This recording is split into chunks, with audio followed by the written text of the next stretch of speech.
Dobar dan i dobrodošli u novu epizodu FENIKS podcasta. Nalazimo se u Londonu na univerzitetu Goldsmiths gdje ćemo da pričamo sa profesorkom Leom Boromeo. Ona je novinarka, umetnica, radi dokumentarne filmove, nagrađivane dokumentarne filmove i predaje na Goldsmithsu. Zašto mislim da je važno da sad pričamo o ovome? Pa očigledno se dešava koordinisani rat država protiv univerziteta. Mislim, Srbija se nalazi u toj situaciji i to je dovedeno do ekstrema, ali mislim da je u pitanju nekakva globalna pojava o kojoj je jako važno da sad pričamo i mislim da je isto tako važno da se povežemo.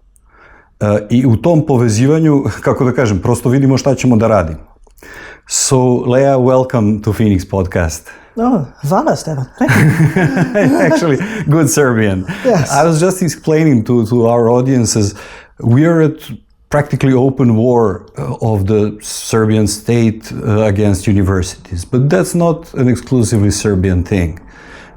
We are living in a shared space, in a common world, and I think that war is waged in America, in many other places. Maybe it's war of capitalism against universities, maybe it's war of like techno-feudalism, as Varoufakis said, against universities. But do you feel the consequences of that in London? Do I feel the consequences of the attack on civil society, I think, is probably the question I'm going to answer. It's because education is one of those things that, like childhood, the other thing that a lot of autocratic and authoritarian governments and corporations like to attack, one way or another, childhood and education are the two, these things, these pillars that hold future and ideas. And when they can't control it, and when these forces can't control these things, that's when they're scared. So what motivates them, I feel, is fear.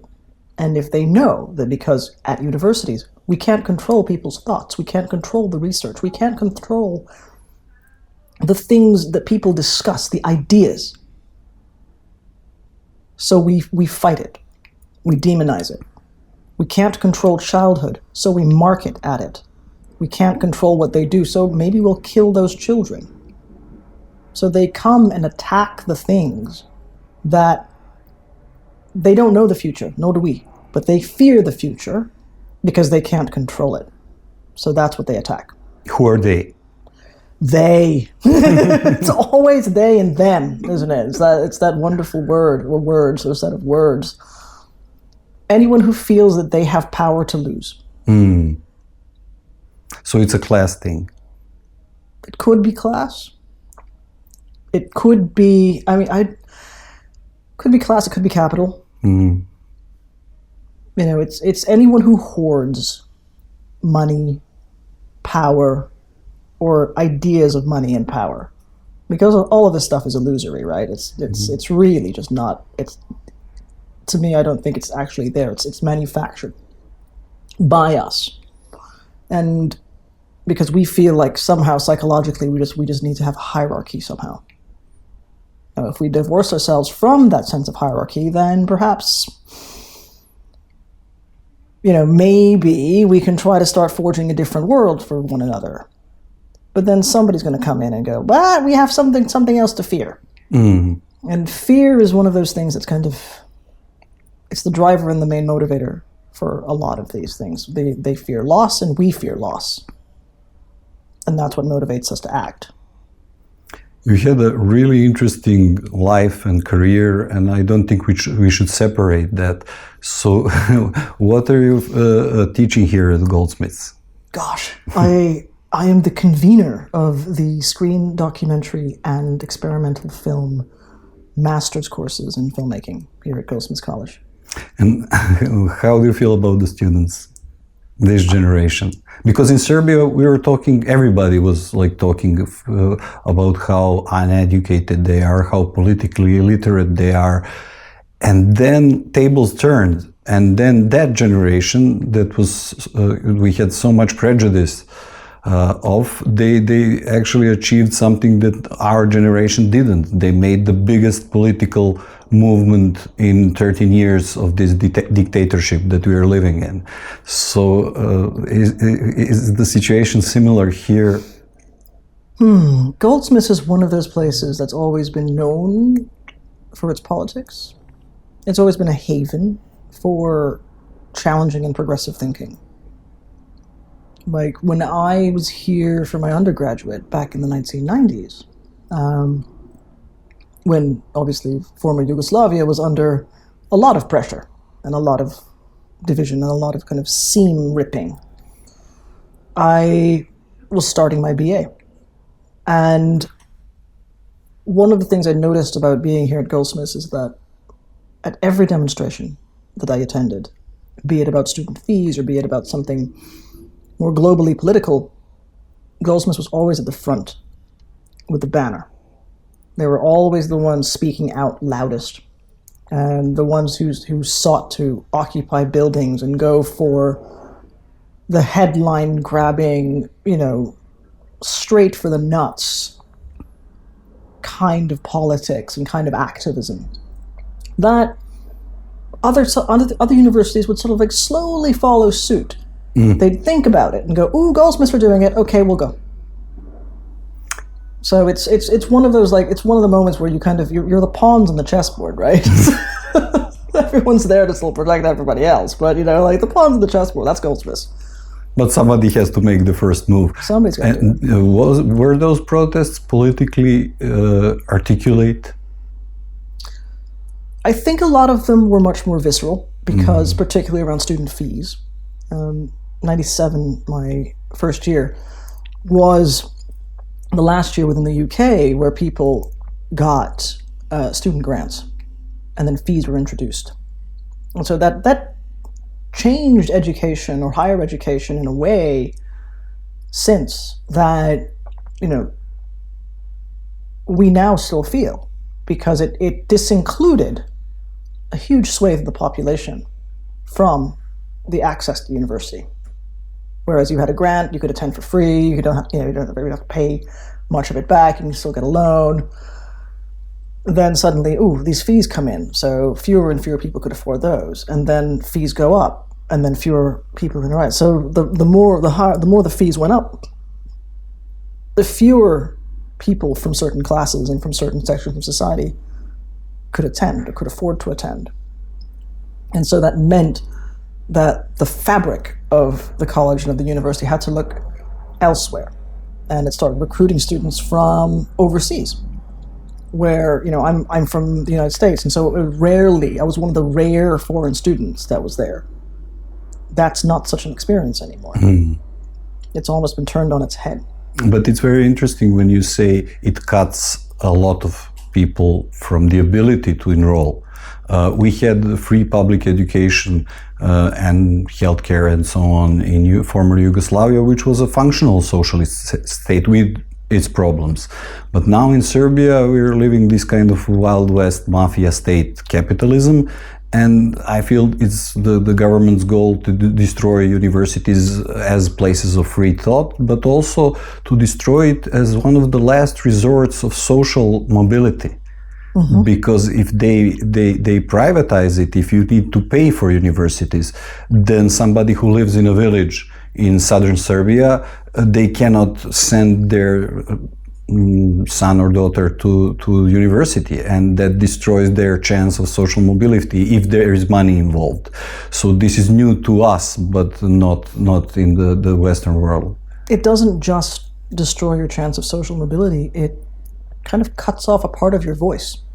Because you not only because of that destruction of that lifeline or that line towards that part of the class, that just means you no longer have access to all the power that comes from attending university. You won't have social access to saying, "Oh yeah, I went to college with this person who's now the economics minister," or I went to college with this professor or who teaches this thing in medicine.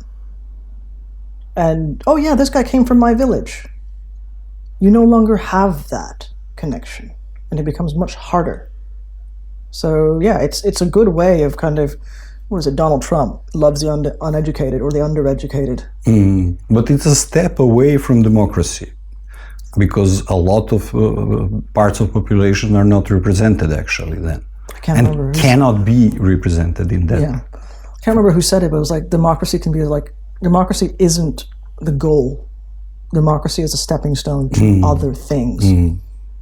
So democracy can be a stepping stone to authoritarianism if we let it. Or democracy can be a stepping stone to further equity if we push for it. So it's not the end goal. And I think that's one thing that a lot of like folks, I think, particularly within pro-democracy movements, don't quite get yet. Or if they do get, they secretly say it. They don't want to say it out loud, because the aim is democracy for the interim. What happens after that? Because there's always going to be, and what next? But it depends on the point of view. If you have some kind of democracy in a system, you can look what comes after and what's beyond that. And in countries like Serbia, we can't even look there. That's level 3 of a game, and we need to go to the level 2, so to reestablish the very basics of democracy, to get the state back. Because what we're living in now, and what I feel is happening in America, because I've been through Yugoslavia, the wars in Yugoslavia, we lived through it. I think it's like a creation of something that's not actually a state. And it's a private company. Yeah. But I agree with you. It's we need to think, at least in universities, we need to think what's next. But you had a very interesting life. Your family comes from Philippines, and did you grow up in the States or you moved there? That's always a thing. But before we move into that, it's again, when you're talking about mafia states, I mean, the Philippines is one of those notorious for that kind of cronyism. You know, and the other state I can think of is Bukele, is El Salvador.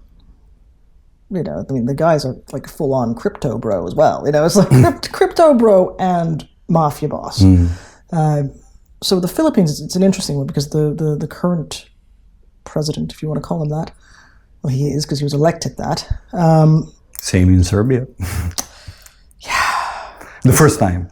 They get elected the first time. The second time, we don't know. It's rigged. Because all bets are off, right? Yeah. It's like, oh, you elected me. It's like, but yeah, but that was like how many years ago? Doesn't matter. You elected me. Yeah, but that's like, you know. So it's Duterte? No, it's now Marcos. So it's now Bongbong Marcos, who is the son of Marcos. Yeah. So the first person was a guy called Ferdinand Marcos. And my mother was a very virulent anti-Marcos activist, which was, like, for her class, I come from a class in the Philippines that doesn't, it's considered impolite to be so outwardly political. Marcos managed to change that in a strange way. Can you explain for local audiences? I guess. So we come from like my family tends to come from both sides of my family were effectively colonizers. So my father's side were Spanish via Mexico, I guess. Somebody got in a boat, thought, oh, let's go and pillage this country and move on to another one and pillage that and stay there. And then on my mother's side, she comes from a line of Chinese merchants and also a line of more Spanish colonizers who came over and thought, ooh, let's go over this country and make some money, or let's go over this country and pillage. So like there's a legend in my mom's side where King Philip of Spain gave one of my ancestors a land grant where they ran a horse from the morning till the end of the day, and then whatever was in that land was ours. We had a lot of land at one point, but then we also had a lot of children, so that just got divided and divided and divided. and some people got into gambling. There's all sorts of other things. But, I do come from a particular landed class.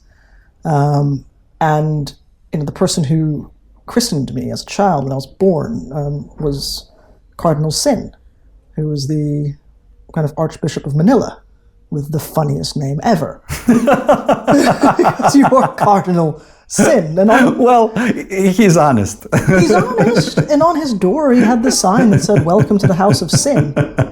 It's amazing. It was just kind of, so from then on, from that age, I kind of even still had this sort of sense of irony of of course he's called Cardinal Sin. Of course he's a Catholic. And because my mom is ever the politician, she also baptized me a Protestant just in case.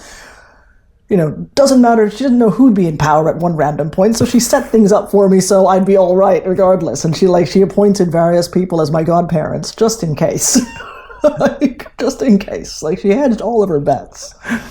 And I was like, oh, okay, great. Thanks, Mom. And so my brother was went through the list of my godparents, and I was looking at them going, yeah, no, she really did kind of recruit them from everywhere just in case somebody falls out of favor or somebody falls out of power. I'd be fine. Great. So she was kind of this anti-Marcos activist, and a lot of her siblings were in the military. Most notably, her next-on sister, who was the chief of the nursing corps, for instance. And so she was she had her own house and all sorts of other things on a military base. And she was very pro-Marcos, very pro-Vietnam War, very pro-everything that involved shooting people and then caring for them because she was also a nurse. Gives herself something to do, I guess. That's what war does. I'll shoot you, then I'll treat you. And all sorts of other folks were kind of, she was in loggerheads with much of her family. But because she was positioned in education at a school that had access to the children of foreign dignitaries and governments and very rich people,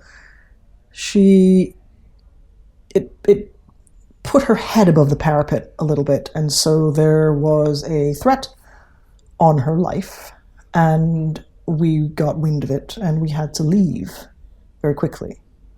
Now, the only people she could take with her as we fled, I guess, was me, because I was the youngest.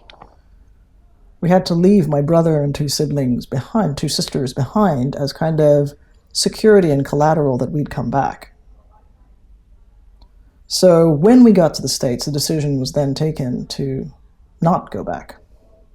And irony of ironies, a Republican government under Ronald Reagan was quite open to refugees and was quite open to immigration.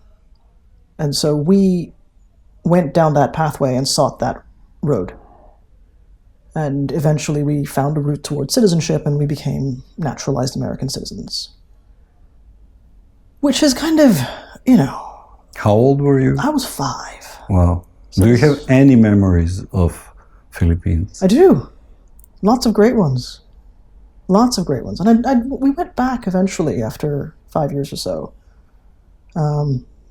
Oddly enough, in the middle of a military coup. One of many. One of many, but it was just one of those things where, again, my mom was quite annoyed and quite pissed off that they were kind of holding us in Japan because they weren't going to fly these commercial planes to the Philippines, so she organized yet another protest.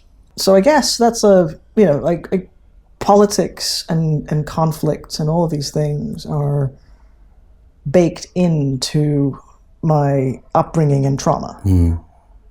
And understanding upbringing and trauma through those politics is I don't know, it's something that I kind of want to, I'm always deliberately trying to not inflict it on my own child, who is now the same age I was when I left the Philippines.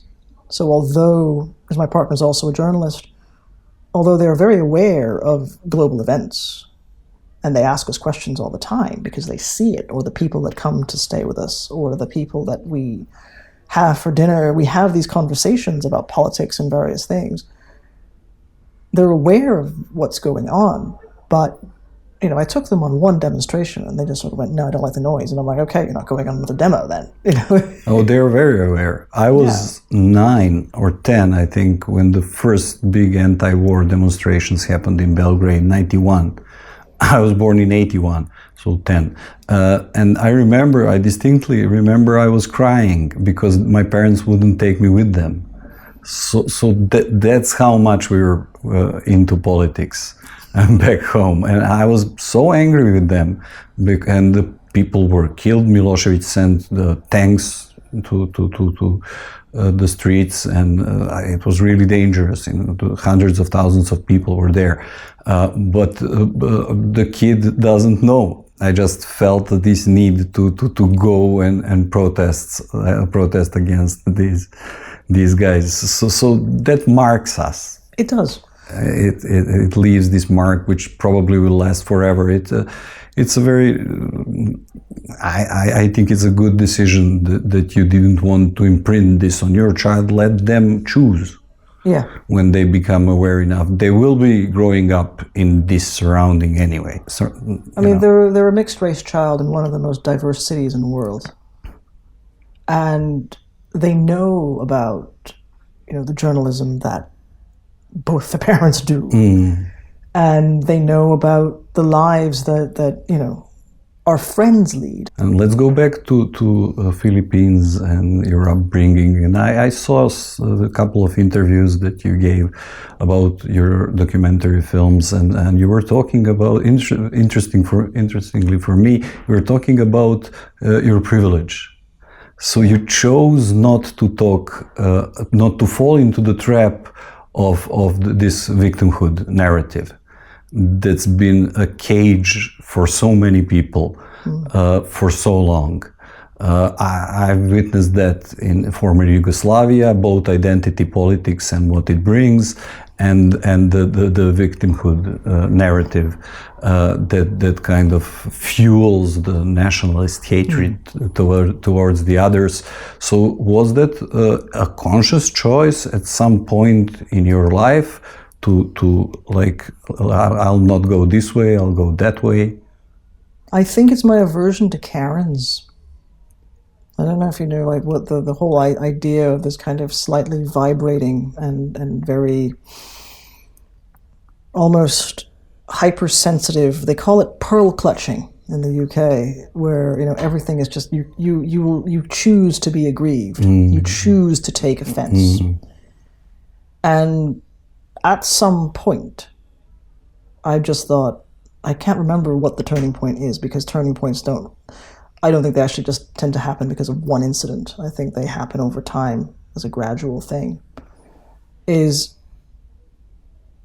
I just thought, actually, I'm going to decide to, yes, acknowledge the fact that I have this privilege, because I know I have it, but I'm not going to try to use it as a way to be offended by this. But if somebody's actually being outright full-on sexist and racist, I will call them out. No, but many people would just would take the other road. Many people would say, "Oh, poor me, I'm a political refugee from Philippines," and play that card, which is true. Yeah. But you, instead of that, you were talking about the privilege. Yeah. But you didn't have like this smooth, perfect life of a WASP person in America. It's it's one of those things. That's privilege. This is kind of maybe not privileged. I mean, to some people. As my partner consistently reminds me that I was born and I had a driver and a maid. Right, I had my own nanny. I had somebody dedicated to washing my own clothes. And I had a driver, and I had somebody kind of like to basically like I people attending after me. Yeah, but also you had to escape for your life, like when you were 5. And then I ended up on food stamps and homeless and doing all sorts, and taking baths inside bus station toilets with my mom, trying to find places to live. So how was that clash with America? The first clash.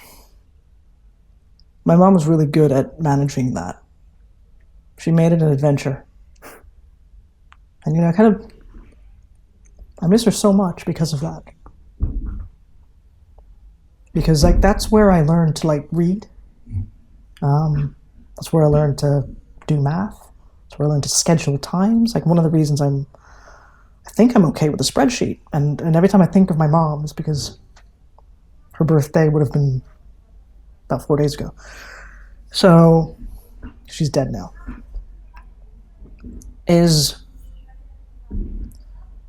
She gave me, at 5, gave me the responsibility of our budget. And she said, we have this amount of money for the day. What do we spend it on? And so I would budget. And that's how I learned numeracy. And I learned how to count that way. I learned how to read, taking old newspapers from bus stations and train stations, picking them up from benches. And she would take any reading matter and she'd find a pen or a pencil, and then she would she would teach me to write with the lettering. And she would teach me how to reading newspapers. So by the time I was 6, I was reading full newspapers. Wow. Like full-on newspapers. And I'd be going into like my grade 1 class, and they go, where did this child get this level of reading ability and like spelling ability and comprehension? And because she wouldn't just like have me read the words. She'd say, what do you understand about the Iran-Contra affair? And it was this kind of like, it was a very strange kind of upbringing, but because I learned to read through newspapers, journalism got baked into me. And the other thing that I learned to read was all the pamphlets that were in our lawyer's office. We had a human rights lawyer. And they had these flyers and pamphlets about South African apartheid. And so I would see these images from South Africa. Bearing in mind, this was the mid-'80s. It was 1984, 1985. And I'd be picking these flyers up, and then I would try to read the word apartheid phonetically. And my mom would be like, I know, it's confusing, but actually it's pronounced like this. But, you can say apartheid, or then she would just spell it out for me, and I would work on it, and I'd be like, so what is this? And it was an Amnesty International flyer. And so she explained what Amnesty was. She explained apartheid. She explained South Africa. She explained what was going on in South Africa. And so through that and through our own situation, I started learning more about kind of hierarchy and injustice in politics. I took it into class for what we have something called show and tell, which, Miss Kaplan, my second grade teacher, was relieved that I took in an Amnesty International flyer because the week before I brought in my copy of Frankie Goes to Hollywood's Relax and sang along to it. And she was like, maybe not that song. So she was quite pleased that I came in with this, so if it's not one trauma, it's another. But at least this one you could explain away to other children without, the vibrations of Frankie Goes to Hollywood saying, relax, get to it. When you want to go through it, relax, get to it when you want to come. I mean, saying that as maybe you didn't understand it. I definitely didn't understand. And it was just a great song to me. I hadn't yet seen the video, because we couldn't afford cable. So it's like, so we had this kind of flyer, and I started talking about this, and the teacher was like, hey, do you want to start a letter writing group for Amnesty International in the school? And it's like, yes, we'll do that. So we had like a bunch of small children kind of writing letters, sending them off to like your Nelson Mandelas and everything else. And it was just quite nice to do that, and writing all these things and being quite aware of the world around you. Because I definitely know that the majority of kids in American high school in Chicago did not know where South Africa was. They just thought Africa, this continent. They didn't think South Africa was a country. Oh yeah, Serbia is Siberia.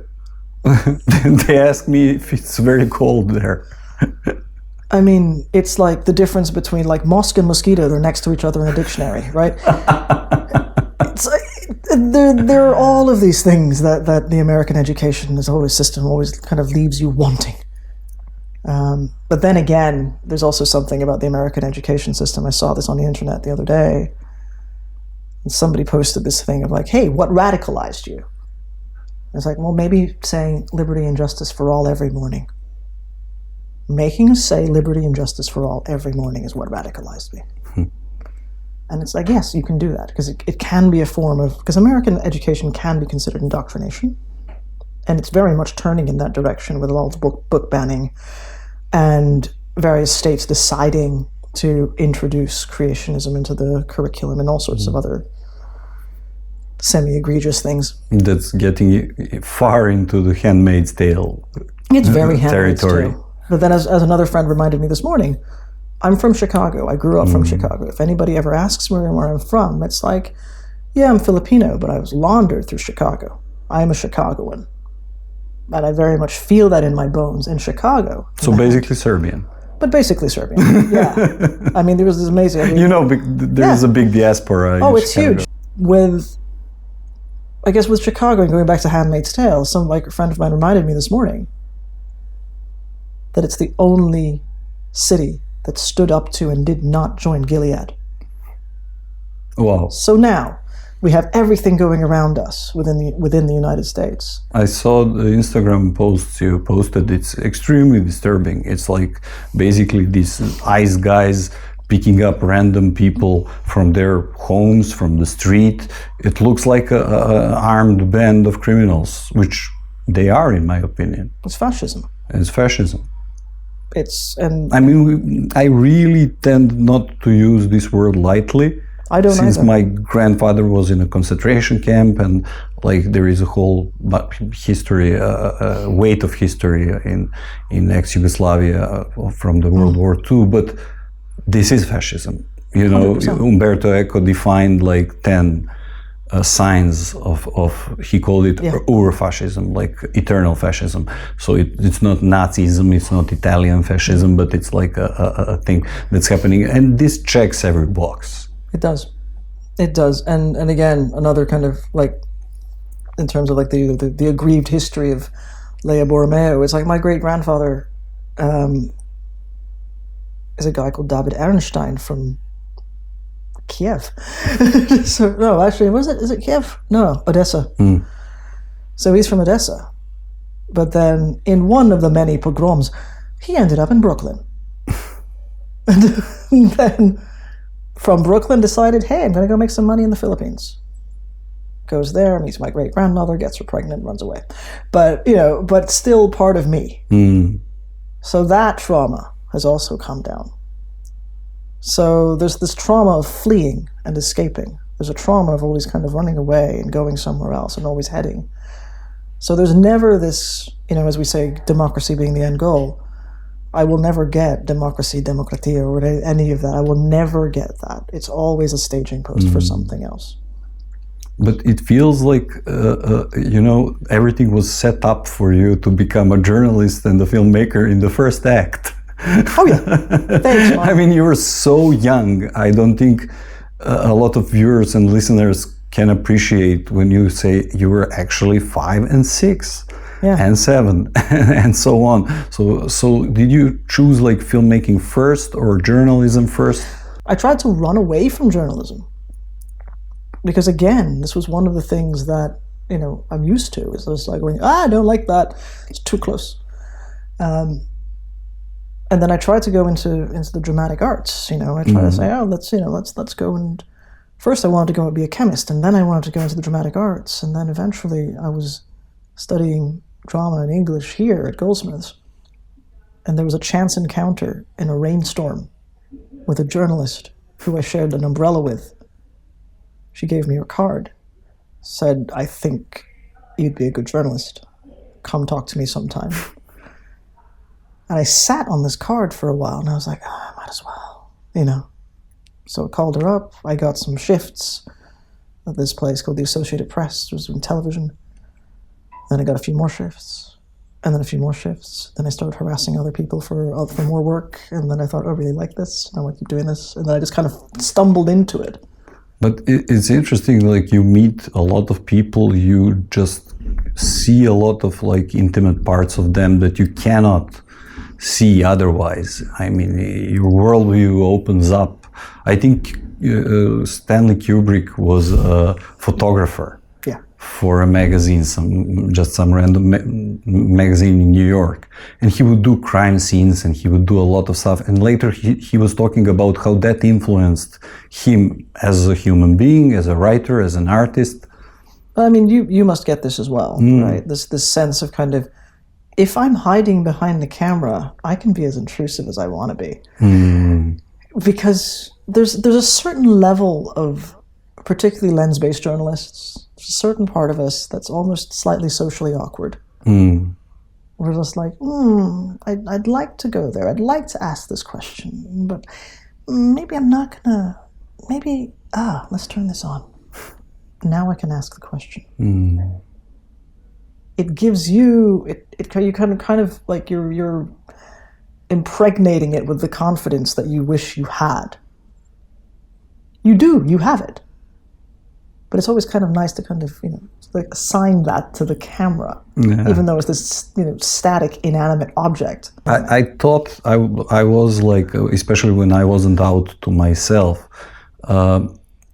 it was putting everything under the rug, and I thought you could do filmmaking without exposing yourself, but I found that that's not true for me. I had to like completely open up in every possible way to get the same kind of confidence and trust built between the actors and myself as a director, conductor, coach, whatever you want to call this position. And only then I started doing films that I actually 100% believed in.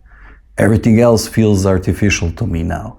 So it is a kind of it's like, on a stage, I understand what you're trying to say. Like some people who have a stutter go and when they become an actor on stage, they stop stuttering. It's like a conduit or a catalyst for something to happen that's already in us. But as a director, I cannot hide. That's the position I came to. That I really have to open up for the process to start, like in the very beginning. I don't know if that's the same in documentary filmmaking. Can you hide yourself? Do you want to hide yourself? We're always hiding ourselves because you can never really get the self. That's my kind of view on it. As a friend of mine was talking about having a series of masks. So when you're an actor on stage or in a theater, you're putting a mask on, you're putting a mask on, you're putting a mask on, you're putting a mask on. But even in real life, no matter where you are, even in the supermarket, you've got your supermarket mask on. Not your Superman, your supermarket. And then you've got your teacher mask, and you've got your filmmaker mask. You've got little parts of you.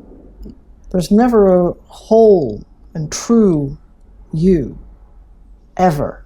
Because even if you're at home and relaxed and you're with your partner or with your children, you have that mask on.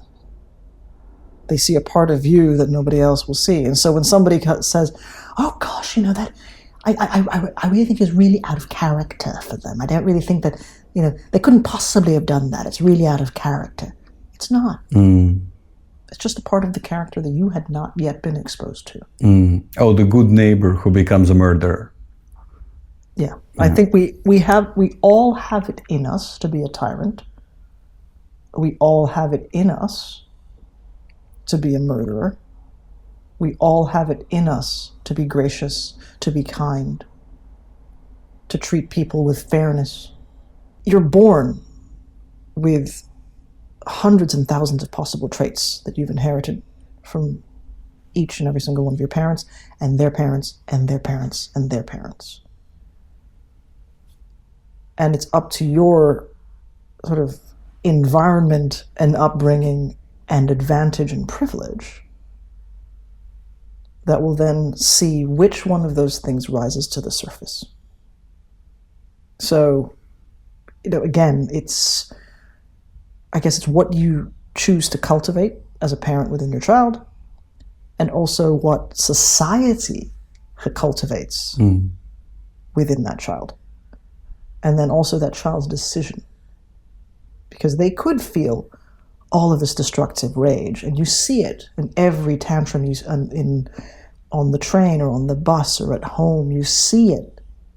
You see this capacity for cruelty. You see the capacity for love. You see all the capacity for all of this like myriad of beings. And it's what you stop and what you encourage, and what you consistently stop and what you consistently encourage, and how you stop it and how you encourage it, that grows this person into whatever they become. And then there's also a part of their kind of free choice that comes in once they discover they have agency. So it's do we have a sense of like true authenticity? Or can you really direct, or can you make anything with any true authenticity? I've stopped chasing that. I've just realized that people are who they choose to show, and sometimes that guard comes down, and that's what I am there for. That's why I have the camera rolling, is when that guard comes down, and it's being able to identify when that guard comes down and go, ooh, there's a little crack in the door to your soul. Nice, let's open this wider. That's it. And that's the storytelling. That's it. And how did you decide to go back to Manila and do this award-winning documentary and basically reopen that trauma and combine journalism with filmmaking, documentary filmmaking? It was another trauma, weirdly. So my mom had just died. My then partner and I had just lost a child. And I was pregnant and we lost the child. And I was reading a book about, because I don't necessarily read to escape trauma, I just read books about extrajudicial killings. So I was reading a book about extrajudicial killings in the Philippines, and I was reading a whole series of books about extrajudicial killings in the Philippines, and going back into my history because of my mom. And then I just realized that no one had yet told the story or written the story or bothered to find the story of just how all of these buzzwords affect an actual human being in that situation. So I got it into my head, is like, actually, I really want to find out, whenever I kind of look for a narrative, I always look for where all the narratives tend to converge, like who the central connecting point is. And you're answering my questions before I asked them. I was about to ask you about how did you choose the focal point. Well, there you are. So it's I wanted to find that Grand Central Station person. And for me, that was where all of the bodies went, and where all of the grieving families go, and where all the police go. And that's a mortician. So I wanted to follow a mortician. So how in the world did he accept? It's another strange thing. Again, through these kind of circles and linchpins of people, I knew a friend of mine another Filipino friend in London, who now lives in Hastings, was hosting a Filipino photographer at her house. This photographer was called Ezra Kayan. And I thought, I had this idea, sent out a quick email to people. Is there anyone who might be able to connect me with, a bone man? And Ezra's like, yeah, I think I might have the right guy. Here's a picture. Sent me this photograph of Orly with his hat, right, and just above Orly's head was Eusebio's funeral service open 24 hours. I just thought, fuck, this is my story. And I literally just went, this is it. I had a couple of other people who like lined up as a kind of like backup, but this was the guy. So you can see every angle. I saw the whole film. I saw the whole film. The one picture, I saw the whole film. And so I wrote a treatment because, you know, as you know, with a treatment, most of it's made up, but then it's your ideal. And very rarely, when you write a treatment, because all of this, as you know, like a lot of these things, you have to kind of make up. Going, in an ideal world, this would happen. And in an ideal world, this would happen. Almost, I'd say good 70% of the film that we came out with was in the original treatment. Wow. And it just happened. It's like, I wanted somebody to come in and stumble upon the body of their child. I wanted some of this stuff. I wrote it. And it happened. And I'm like, oh my gosh. So, you know, Josh and I, the director of photography, we were like sitting in the cold room of this morgue. And, you know, we didn't have much shelving, so we had to use and, you know, apologize and pray on the bodies of other people that we were kind of just like kind of budging up against, because it was quite crowded in there at one point, with our cameras and just waiting, just filming this guy treating the bodies. And this, you know, we suddenly heard some screaming come from outside. And that was like, that's the scene that you see, is her coming in and discovering and seeing. And I mean, that was the whole thing as it happened. There was no kind of, hey, do you want to come back in and do that again? That's as it happened. And it's 100 times, 1,000 times more powerful than talking heads, than having somebody explain the political situation, because through this result, you can deduce what led to this. And by just a little exploration of like what is the problem.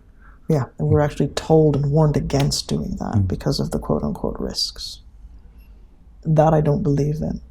You know, that's like something my father was like, you know, he has many faults. Everyone's father has many faults. But the one thing I know about him is no matter who you are, where you've come from, how you are, my father can have a conversation with you. It doesn't matter if you're like the president of a country or you're a guy sitting on the steps of a council building with nowhere to sleep. My dad will speak to you no matter what, and in this wonderful way that gets you to open up.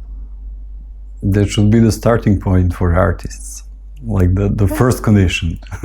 I would say the journalism and the filmmaking came primarily from my mom, but the soft skills and the skills actually came from my dad. You know, that's the ability to relate to human beings, which are just kind of know when to shut up. That comes from my dad. My mom just doesn't know when to shut up. That's what got her into trouble. On the other hand, you really don't shut up on very important issues.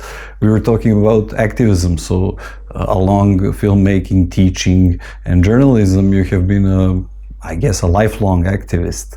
And we were exchanging stories about getting arrested, and mine was like way less interesting than yours. I mean, so yours please, was great, right? come on! Yours like they arrested me like on the most boring day of the protest. So like I was doing nothing. Yeah, but it's and then they threatened to charge me with like assault on a police officer, and I was like, but everything is on film.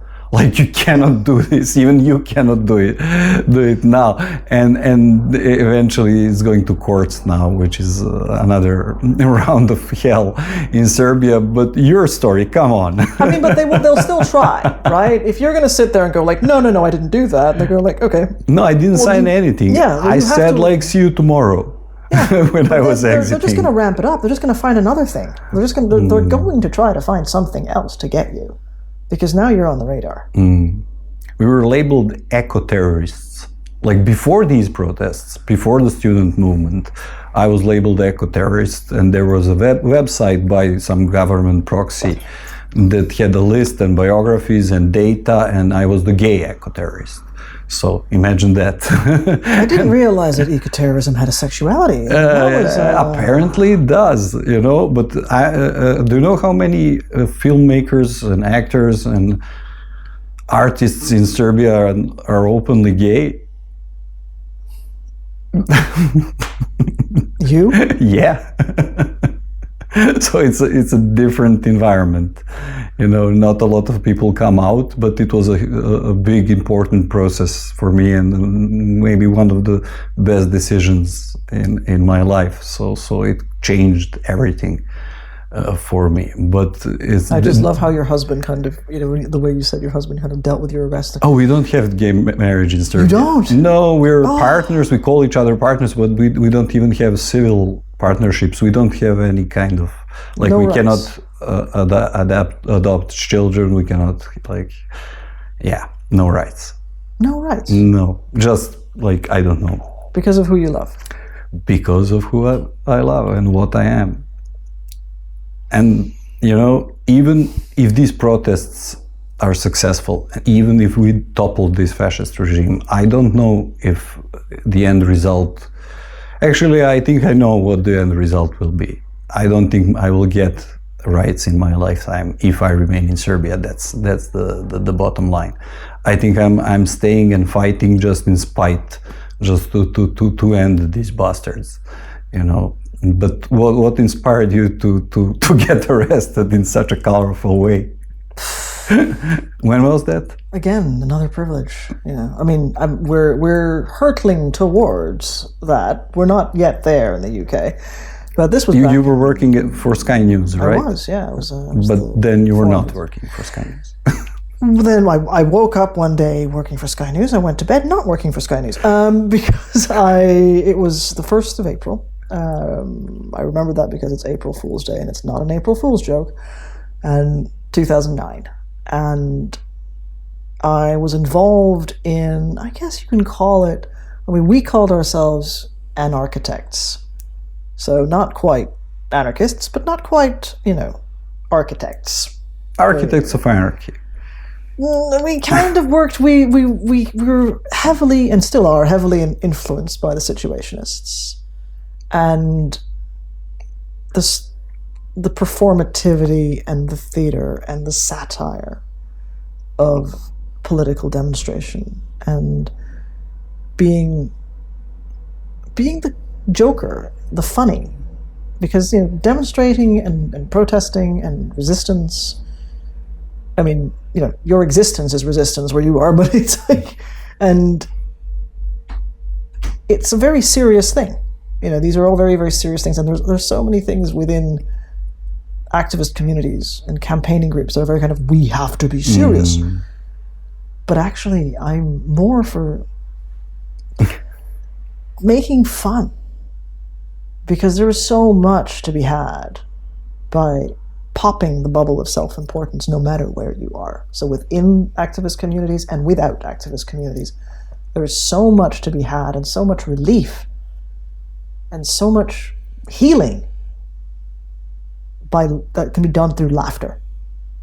If you're not able to laugh at yourself, how are you going to be able to heal yourself? So that's one of the reasons why we decided to, a few years before that, buy an armored personnel carrier from a man in the field. And I'll have to take you back 2 years, because the reason we bought and we acquired and we had this armored personnel carrier was because there's the world's largest arms fair takes place in London, called DSEI, Disposal Services or whatever it is. But it's... Killfest. It's a huge hardware kill fest where everybody from everywhere who's in the business of killing and engineering goes in to discuss what they have for sale and what they could potentially acquire. And, you know, they'll take people up on helicopters and go out into the North Sea, carry out special deals, and come back into UK airspace. You know, all sorts of different things that would happen at DSEI. And like a few times I'd been into DSEI and, you know, collected myself some stress balls of grenades and all sorts of other interesting paraphernalia. Like, there was this one story I ended up doing off the back of it that took me to I guess it's an electronics recycling facility in Switzerland that was also an arms factory. And they were making recycled munitions. So again, cutting your carbon footprint every time you shoot someone.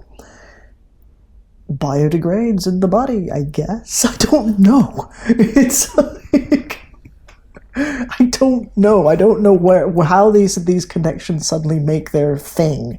But they make these connections in human brains, and that'll be a really great idea. It's like a green lithium mining project by Rio Tinto in Serbia. Correct. Exactly. Just like that. Actually, nail on the head. Biodegradable nail. But it's it's one of those things. You just go, but how? So we bought this in order to sort of send up the arms dealers and make fun of them. Is we bought a tank, and we told everybody that we bought a tank. And then the police got very concerned that we'd bought a tank, and everybody started spying on us and like tapping our phones and going around. It's like, oh my God, these tanks these activists have a tank. What are they going to do? Was that a functional tank? It was the last time it was functional was in Northern Ireland. Jesus. You know, it was actually like a full-on. It's a pig. It's known as a pig, and it basically like fired these it was sent off firing smoke bombs into other like randomly poisonous munitions to people in Northern Ireland. So it has seen combat, and it drives. I think the fastest we managed to get it was like 23, 24 miles an hour downhill. So it doesn't move that fast. You can't do a quick getaway on this thing. But it looks amazing. It looks amazing, and so we bought it for that. But the fun thing about that day was because the police thought, that's it, we've got them, we've stopped the tank from going. But they didn't know that we actually got a second one. So there was a second tank. There was an old UN thing that we actually managed to drive up, and then it had this thing, and the wonderful sound of the police getting really very annoyed. The fact that, what do you mean they have two tanks? What do you mean two? I really have to up my game in Serbia. It was even, but this year, the year that we drove this in 2009, we drove the tank. We decided to, because we'd heard that the Metropolitan Police had gotten armored vehicles, and because they were taking themselves very, very seriously. We decided to poke fun at them, poke the bear a little bit, and say, hey, we've got this. So we painted our tank blue, put some checkered livery on it. We somehow managed to get ourselves some NATO riot helmets off eBay.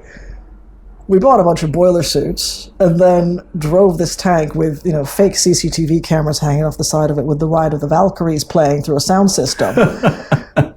Into this, and also sounds of, this is the sound of the police, whoop whoop. Did you get to the place? Oh yeah, we're driving it into the demonstration. Amazing. It was we drove into the city of London, and the police were going what the hell? Because nobody knew that this was happening. And we're we have to stop this. So eventually we kind of stopped. We pulled over, and after an illegal left turn, I believe, we did this. That's the biggest problem. We pulled. It was a traffic violation. Same for me. They always get us in the traffic violation. It's always the traffic violation. We have to take care about that. It's always the traffic, but there was no signage. But anyway, it was a traffic violation. But they did arrest you. Yeah, so they found a way of getting the tank off the road, and then they arrested us all on 2 counts of impersonating a police officer with intent to deceive, because we had a giant tank. And when we'd had this tank, and they took us out to this place in East London, in Wapping, to weigh the tank and to kind of process all of our arrests, as long as we were far, far away from everything, because we were the bulk of the arrests that day. And this was a day that the police killed a newspaper vendor, right? A policeman went up to this guy called Ian Tomlinson and pushed him on the ground and killed him. So a man died at the end of these demonstrations, and that was by far the most tragic and horrific thing that happened that day, whereby there were, less than a dozen of us in a jail cell for a number of hours, refusing to accept caution because we didn't do anything. And they wanted us to accept caution so they could clear the cells. Same thing. Like, we're not going to accept caution. You're not going to clear your cells. It's your problem, kid. That's like, we're not doing this. So, when this kind of protest occurred, at some point there was a camera person there or like a photographer or whatever, and I thought with my friends, we decided to straddle the tank turret. And it was hot, so I unbuttoned my boiler suit and I had my bra underneath. And then we both kind of just, started posing. And obviously that picture ends up in the papers, in the Sunday Times, actually. Of course. Of course.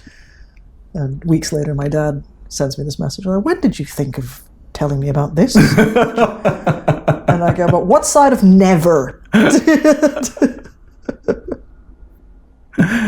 And then Sky News gives you a call, or not? Yeah, the next day. Not even. Yeah, the next day. I was pretty much kind of like, I was talking to various colleagues, and I said, I'll be surprised if I go through the rest of this day with my job.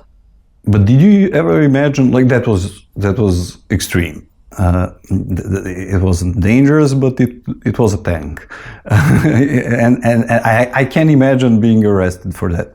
But could you ever imagine then that like 90-year-old granny will be arrested for just at demonstrations against genocide that's been live streamed in the last couple of years? Well, in the middle of London. By holding up a sign that said, I support Palestine action. Yeah. Yes. Because you saw the system from within. Yeah. Because I know it's cowardly. I know that the system has no spine. The current Prime Minister of the UK is a guy called Keir Starmer. Back in 2009, when we were arrested, the person responsible for taking people to trial was the director of public prosecutions, and that was Keir Starmer. Okay. So I had a full-on exposure to who he was and what he is and what he is capable of. And through that experience, and because I'd already been threatened with deportation, which was unlawful, because I was an American citizen and wasn't a British citizen then. I have since gotten my British citizenship as well. I was exposed to his brand of depravity. And the fact that he was vindictive about it, not just towards me, but towards a number of my friends, and has been vindictive about it to a whole host of people while he was director of public prosecutions, basically means I am not surprised. So when he was running for election, when he was running for leader of the party, I am not surprised. And I've always stated, like, you will see who this man is. Because he's not very good at hiding himself. Obviously, they're capable of actively supporting a genocide, and not even recognizing it as a genocide. And in the end, you organized this screening of a film, Doctors in Gaza, and now we live in a society where this, which is like a normal thing, is considered a radically brave act. How crazy is that? What, organizing a screening? Yes. It's what you do. It's what we do, but not a lot of people do. I don't see it as necessarily brave. I see it as necessary. Yeah, there's this... Because we are in a society where effectively what we do is we seek to immiserate others who do not agree with us. I can't remember the name of the study because I'm perimenopausal. But there was one where they basically put a whole bunch of people into a room, and you were kind of divided into, you know, your various biases and your prejudices. Now you had the option of giving cash money, like $5 or something, to absolutely everybody who was in the survey equally, or you had the option to give everyone who agrees with you $4 and everyone who doesn't agree with you $3. And a good number of people elected to immiserate themselves and give themselves $4 just so they could punch down on somebody else. Not many people chose the option of just giving everybody $5. So that's us. That's on us. How do we get out of this place? I wouldn't be a filmmaker or a journalist if I knew. I'd be doing something else. I can just tell the stories about it, and then hopefully somebody somewhere smarter, much more capable than I am, can help take us there. Because again, we're still at the staging post. This is democracy. It's a staging post. And it takes this kind of collegiality of vision to be able to pull each other up. I'm not looking for equality. Equality means having everything the same height. I'm looking for equity. I'm looking for people who are willing to just give a little bit more so somebody else can see over the fence. And who are willing to take a little less so that you see just exactly what everybody else sees and no more than anyone. That's, you know. That's a perfect ending for our conversation. Thank you, Leah, so much. Thank you, Stan.